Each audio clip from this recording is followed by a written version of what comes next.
Welcome to the Slop Temple. We pray this video helps. You begin by inspecting the ring closely.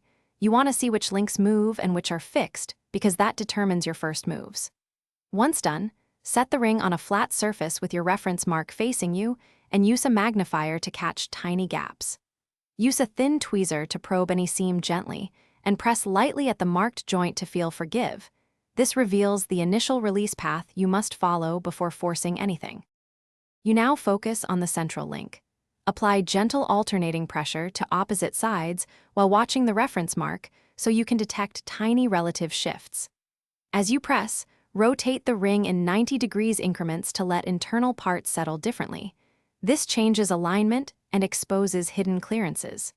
Keep probing with the tweezer at seams where a click or small slide might happen, because incremental, patient adjustments are how the layered pieces disengage without bending or breaking metal.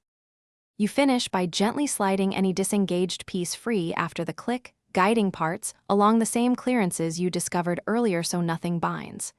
To reassemble, reverse the exact steps. Align your reference marks, nest pieces in the same order, and press firmly until they seat with a soft snap. If something resists, make sure you backtrack. Check for a secondary latch or a rotated inner segment that needs realignment.